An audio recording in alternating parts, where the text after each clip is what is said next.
Avant de commencer cette vidéo, j'ai le plaisir de vous annoncer qu'on ne se consacrera que à Dragon Ball Z et non pas à Dragon Ball Super ou DBGT ni à Dragon Ball. Cordialement, Yajirobe. Yo tout le monde, c'est Sensei, on se retrouve aujourd'hui pour une toute nouvelle vidéo hommage au prince des Saiyajin, Vegeta, ou plus précisément à sa fierté Saiyan. Bon, on rentre tout d'abord dans le vif du sujet. D'abord, on doit savoir que Vegeta n'est pas le prince des Saiyans, car à la mort de son père, il en est logiquement le roi, et qu'il n'a gardé son statut de prince que par respect à son père. Donc les petits haters là, oh non, Vegeta c'est le prince, non. D'abord, on nous présente Vegeta au tout début de DBZ comme un méchant puissant, résistant, mais surtout orgueilleux. Et cette fierté est née pendant son enfance, car le roi Vegeta ne laissait pas Vegeta jouer comme les autres enfants de son âge. Vegeta devait consacrer son enfance à s'entraîner et à repousser ses limites, ses capacités, pour être assez fort et mériter le trône et le titre de roi. Dans la saga Cyborg, Vegeta se fait battre par C-18, ou plutôt se fait défoncer par C-18, et se retrouve avec les deux bras cassés, et cela à cause de son orgueil et de sa fierté. Et ça se répète dans la saga Cell. Vegeta avait la chance de battre la créature la plus forte sur Terre, mais au lieu de ça, celui-ci a laissé Cell absorber C-18 et atteindre sa forme finale, et encore, c'était par orgueil. Et ça s'est fini encore une fois avec un Vegeta KO.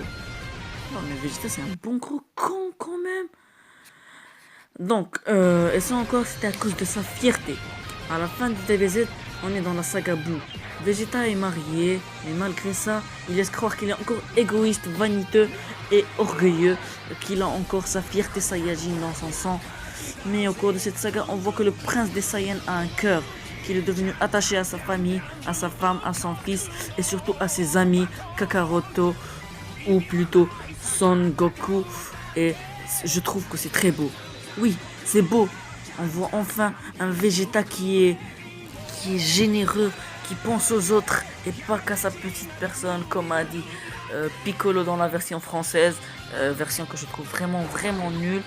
Mais je trouve que vraiment cette version de Vegeta dans la magnifique saga, la saga Buu, déjà, je voulais vous dire un truc, mais attention aux haters, c'est ma saga préférée. J'adore la saga Cell et la saga Cyborg, mais ma saga préférée ça reste la saga Buu. Et c'est juste à cause de Vegeta. C'est grâce à Vegeta plutôt, parce que Vegeta c'était l'homme de cette saga. Déjà avec Majin Vegeta, les moments tristes qu'il avait vécu avec son fils, il se battait avec Buu, des trucs comme ça.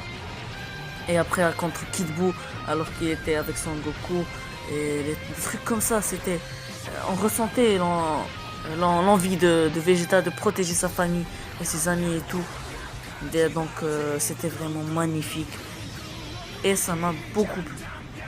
Et donc les amis, c'est la fin de cette vidéo. J'espère qu'elle vous aura plu. Très courte vidéo sur la fierté de Vegeta. J'espère que vous lâcherez votre petit pouce bleu et que vous vous abonnerez à la chaîne YouTube.